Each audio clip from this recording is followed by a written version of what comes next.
जैसे दोस्तों आप लोगों का जो है क्लास 12 का जो है 12 नवंबर के दिन जो आप लोग का सेंटअप एग्ज़ाम होने वाला है दोस्तों 2024 में जो आप लोग का सेंटअप एग्ज़ाम होने वाला है दोस्तों, ठीक है, 12 नवंबर के दिन। तो मैंने जो है कल बायोलॉजी का चढ़ा दिया, कल फिजिक्स का मैंने चढ़ा दिया था, ठीक है ना। तो 12 नवंबर के दिन आप लोग का बायोलॉजी का एग्ज़ाम होने वाला है, ठीक है। तो बायोलॉजी का एग्ज़ाम में जो है आप लोग का देखिए विषय कोड यही रहने वाला है, ठीक है ना। सीट कोड ए रहने वाला है, विषय कोड आपका ये आपका 119 रहने वाला है। और देखिए आपको 70 प्रश्न मिलेगा, प्रश्नों की संख्या 70 रहेगी, समय आपका 3 घंटा रहेगा, ठीक है ना। 70 प्रश्नों में से आपको 35 क्वेश्चन का उत्तर देना होता है, ठीक है ना। 35। तो हम जो है ऑब्जेक्टिव करेंगे इस वीडियो में, फिर हम लोग अगले वीडियो में सब्जेक्टिव भी करेंगे, ठीक है ना। और यही क्वेश्चन आप लोग के एग्जाम हॉल में रहने वाला है, बिल्कुल, ठीक है ना, 100%। तो स्टार्ट करते हैं क्लास को। देखिए सबसे पहला क्वेश्चन आपसे पूछा जाएगा कल के एग्जाम में कि लैंगिक जरण के दौरान, यानी कि 12 नवंबर के दिन, कौ तारीख 12 नवंबर के दिन जो है यह प्रश्न आपसे पूछा जाएगा बायोलॉजी के एग्जाम, सेंटअप एग्जाम में 12th वाले के लिए, ठीक है। कि लैंगिक जरण के दौरान केंद्र का विभाजन किसके द्वारा होता है। तो इस प्रश्न का सही आंसर ऑप्शन बी हो जाएगा, अर्धसूत्री द्वारा, ठीक है ना। अगला क्वेश्चन देखिए, दूसरा हमारा क्वेश्चन है कि निम्न में से किसमें प्रजनन का एक माध्यम मुकुलन है।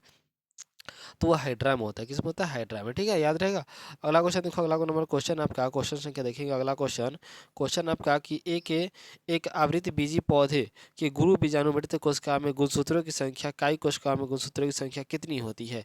तो इसका बी हो जाएगा, यानी कि कितना होता है जी, तो ये होता है 20 को, ठीक है ना। अगला क्वेश्चन देख लो, अगला क्वेश्चन आपका है कि किसी फल की सबसे बाहरी परत को क्या कहते हैं। तो सबसे बाहरी परत को बराह फल भीति कहते हैं, ठीक है ना। ऑप्शन नंबर ए बिल्कुल सही आंसर। अगला क्वेश्चन देख लो, अगला क्वेश्चन आपसे पूछा ये जाएगा कि यौवन अवस्था के बाद प्राणियों में क्या आता है, बताइए। तो इस क्वेश्चन का सही आंसर ऑप्शन ये हो जाएगा, यानी कि प्रौढ़ावस्था आता है, ठीक है ना। चलो अगला क्वेश्चन देख लो, अगला क्वेश्चन आपका है 7 नंबर क्वेश्चन कि किसके द्वारा एस्ट्रोजन हार्मोन स्रावित होता है। देखो तो इस क्वेश्चन का सही जो आंसर होगा ना, ऑप्शन बी हो जाएगा, यानी कि कार्पस ल्यूटियम द्वारा, ठीक है ना। क्वेश्चन नंबर 8 देखो, क्वेश्चन नंबर 8 पूछा जाएगा आपसे कि शुक्राणु के किस भाग में श्वसन एंजाइम पाए जाते हैं। तो शुक्राणु के किस भाग में जो है श्वसन एंजाइम पाए जाते हैं। तो याद रखना ये आपका हो जाएगा, यानी कि अग्रपिंडक में पाया जाएगा, ठीक है ना। आगे बढ़ते अगला क्वेश्चन देख लो, अगला क्वेश्चन आपका 9 नंबर क्वेश्चन है कि स्तनधारियों में वृषण कोष का उदर गुहा से जोड़ने वाले उदर मार्ग को क्या कहते हैं। तो उसको हम लोग कहते हैं शुक्राणु नलिका, क्या कहते हैं, शुक्राणु नलिका, ठीक है ना। क्वेश्चन नंबर अगला देखो कि अगर रानी एवं पंपी जुड़वा बहनें हैं तो वे किसकी विकसित हो किससे विकसित हो सकती है। तो ये विकसित जो हो सकती है, याद रखना देखो, आपका हो सकता है एक ही युग्मन से, ठीक है ना।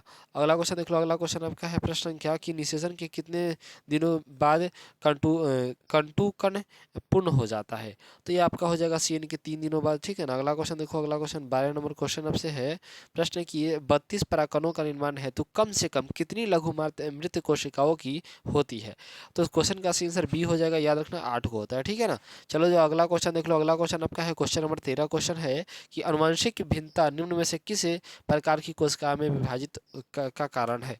तो इस क्वेश्चन का सही जो आंसर होगा ऑप्शन नंबर डी हो जाएगा, ठीक है, ऑप्शन नंबर बिल्कुल डी आंसर, ठीक है। आगे बढ़े अगला क्वेश्चन देखो, अगला क्वेश्चन है कि योग का निर्माण को क्या कहते हैं। योग का जो योग होता है उसका निर्माण को, इस निर्माण को हम क्या कहते हैं। तो याद रखना इस क्वेश्चन का सही जो आंसर होगा ना, बिल्कुल आपका ऑप्शन नंबर डी हो जाएगा, यानी कि विटोलोजेनियम्स विटोलोजेनिसिस कहते हैं, ठीक है, ऑप्शन नंबर डी हो जाएगा। अगला क्वेश्चन देखो, 15 नंबर क्वेश्चन है कि मुख द्वारा ली जाने वाली गर्भ निरोधक गोलियों को क्या कहते हैं, बताइए। तो 15 का सही आंसर ऑप्शन सी हो जाएगा कि अंडोत्सव को रोकने वाले, ठीक है ना, ऑप्शन नंबर 80 बिल्कुल सही आंसर हो जाएगा दोस्तों, ठीक है ना। और देखिए पर बच्चों इसका पीडीएफ चाहिए आपको आंसर की का, सब्जेक्टिव दोनों का, तो आप जल्दी से हमारे चैनल को सब्सक्राइब करके हमारे व्हाट्सअप ग्रुप में ज्वाइन हो जाइए। आपको डिस्क्रिप्शन बॉक्स में जो है लिंक मिल जाएगा व्हाट्सअप का, वहाँ से आप व्हाट्सअप ज्वाइन कर लीजिए। आप मैसेज भी कर सकते हैं इस नंबर पर जो है 9801612654, इस नंबर पर मैसेज कीजिएगा। सॉरी यहाँ पर 4 होगा, ठीक है। तो आप यहाँ पर व्हाट्सएप ग्रुप में जोड़ दिया जाएगा, ठीक है ना। आगे क्वेश्चन बढ़े, अगला क्वेश्चन देखो, अगला क्वेश्चन आपका 16 नंबर क्वेश्चन, किसी निश्चित भौगोलिक क्षेत्र की जनसंख्या में वृद्धि का मुख्य कारण क्या है, बताइए। तो 16 का सही आंसर ऑप्शन डी हो जाएगा, इनमें से सभी हो जाएगा, ठीक है, ऑप्शन नंबर डी बिल्कुल सही। अगला क्वेश्चन देख लो, अगला क्वेश्चन आपका प्रश्न संख्या 17 है आपका कि पुरुष से नसबंदी के बाद शुक्राणु में क्या बदलाव आते हैं, बताइए। तो इसमें बदलाव आते जो है क्या वो, इसमें देखिए इनमें से कोई नहीं होगा, ठीक है, ऑप्शन नंबर डी हो जाएगा आंसर, ठीक है। अगला क्वेश्चन देख लो, अगला क्वेश्चन आपका है 18 नंबर क्वेश्चन, समझना ध्यान से प्रश्न है कि विपुंसक में पुष्प के किस भाग को हटाया जाता है, बताइए। तो किस भाग को हटाया जाता है, तो पुमंग को, किसको, पुमंग को हटाया जाता है, ठीक है। अगला क्वेश्चन देख लो अगला क्वेश्चन 19 नंबर क्वेश्चन है कि एकल संकलन समीकरण के F2 पीढ़ी में मेंडल द्वारा मटर के पौधों के साथ में क्या प्रारूपी के अनुपात पाया गया है बताइए। तो इसका ऑप्शन ए हो जाएगा 3:1। 3 अनुपात कितना 1 हो जाएगा, ठीक है ना। अगला क्वेश्चन देख लो, अगला question 20 number question. Question number 20 है कि अपूर्ण प्रभावित की खोज किसने की है बताइए। तो इसका खोज जो है किसने किया था, कोडेंस ने किया है, ठीक है ना। अगला क्वेश्चन देखो 21 नंबर क्वेश्चन है आपका। 21 नंबर क्वेश्चन कि निम्न में से आनुवंशिक गुणों का वाहन कौन है बताइए। तो इस क्वेश्चन का सही आंसर ऑप्शन सी हो जाएगा गुणसूत्र। कौन हो जाएगा, गुणसूत्र हो जाएगा, ठीक है ना। अगला क्वेश्चन देखो क्रोमोजोमों में निम्न में से क्या उपस्थित होते हैं बताइए। तो क्या उपस्थित होते हैं, तो उपस्थित होते हैं देखिए, यानी कि समझिएगा कि आरएनए भी होता है और प्रोटीन भी होता है, यानी कि ए और सी, बिल्कुल ए और सी दोनों हो जाएंगे, ठीक है। ए और सी ना, सॉरी ए और सी ना हो, यानी कि डीएनए और प्रोटीन, डीएनए और प्रोटीन, ए और सी, ठीक है। अब ऑप्शन नंबर डी को मानना है, ठीक है। चलो अगला क्वेश्चन देख लो। अगला क्वेश्चन आपका 23 नंबर क्वेश्चन। क्वेश्चन नंबर 23 आपसे पूछा ये जाएगा कि निम्न में से किसके उपयोग द्वारा अनुगुणित पौधे आसानी से प्राप्त किए जा सकते हैं। तो 23 का सही आंसर ऑप्शन नंबर सी को मारना है, यानी कि परागकोश में, ठीक है। आगे बढ़े अगला क्वेश्चन देखो 24 नंबर क्वेश्चन है कि किसी जीव में यदि एक गुणसूत्र अधिक हो तो उसे क्या कहते हैं बताइए। तो सब लोग क्या कहते हैं, याद रखना, उसको हम लोग कहते हैं ट्राइसोमी, कहते हैं ट्राइसोमी, ठीक है ना। अगला क्वेश्चन देखो 25 नंबर क्वेश्चन आपसे पूछा ये जा रहा है क्वेश्चन संख्या कि लैंगिक गुणसूत्र का दूसरा नाम क्या होती है। तो लैंगिक गुणसूत्र का जो दूसरा नाम है दोस्तों याद रखना, ये आपका हो जाएगा क्या चाहिए, एलोसोम हो जाएगा, ठीक है ना। अगला क्वेश्चन देखो 26 नंबर क्वेश्चन है कि अगर पारितोष डाउन सिंड्रोम से ग्रसित है तो उसकी इकाई कोशिका की संख्या कितनी होगी। तो इस क्वेश्चन का सही आंसर आपका 47 का ऑप्शन डी हो जाएगा, ठीक है। अगला क्वेश्चन देख लो। अगला क्वेश्चन आपका 27 नंबर क्वेश्चन, कैंसर कोशिकाओं की विशेषता क्या होती है। कैंसर कोशिकाओं की विशेषता जो है क्या होती है, इनमें देखिए, अनियंत्रित समसूत्री विभाजन, नियंत्रित विभाजन और आघात गांठ, यानी कि ऑप्शन नंबर क्या हो जाएगा, डी हो जाएगा, बिल्कुल सही आंसर, ठीक है।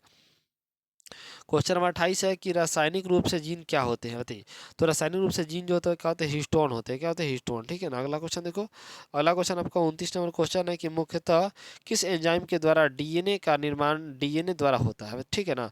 तो देखिए इस क्वेश्चन का सही आंसर ऑप्शन डी हो जाएगा, डीएनए पॉलीमेरेजेज द्वारा, ठीक है ना। क्वेश्चन नंबर 30 देख लो। क्वेश्चन नंबर 30 है कि आनुवंशिक कूट के लिए निम्न में से कौन सा उपयुक्त है बताइए। तो इस क्वेश्चन का सही आंसर ऑप्शन नंबर बी हो जाएगा, इनकी अस्पष्ट, क्या हो जाएगा, अस्पष्ट हो जाएगा, ठीक है ना, अस्पष्ट हो जाएगा। अगला क्वेश्चन देखो। अगला क्वेश्चन आपका क्वेश्चन नंबर 31। क्वेश्चन नंबर 31 आपसे पूछा जा रहा है कि प्रोटीन संश्लेषण में समापन कोड क्या है, कौन है।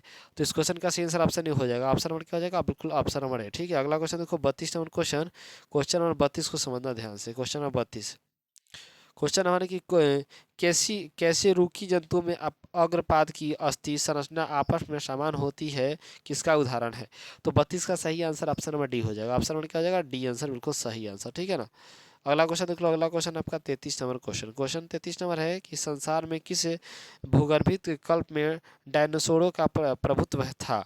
तो 33 का सही आंसर ऑप्शन नंबर बी हो जाएगा, ठीक है ना, यानी कि मेसोजोइक में, ठीक है। क्वेश्चन नंबर 34 देखो। क्वेश्चन नंबर 34 है कि किसके उपार्जित लक्षणों की व संगतिकी की सिद्धांत प्रतिपादन किया था। तो 34 का आंसर ऑप्शन नंबर सी का बनना, सी ऑप्शन नंबर क्या हो जाएगा, सी हो जाएगा, ठीक है।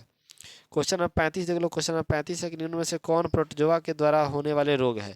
तो इस क्वेश्चन का सही आंसर ऑप्शन हो जाएगा मलेरिया, ठीक है ना। अगला क्वेश्चन देख लो। अगला क्वेश्चन आपका 36 नंबर क्वेश्चन, पृथ्वी पर जीवन की उत्पत्ति कहाँ से हुई थी। तो पृथ्वी पर जीवन की उत्पत्ति कहाँ से हुई थी, याद रखना। इस क्वेश्चन का सही आंसर ऑप्शन सी हो जाएगा, जल से। कहाँ से हुई थी, जल से, ठीक है ना।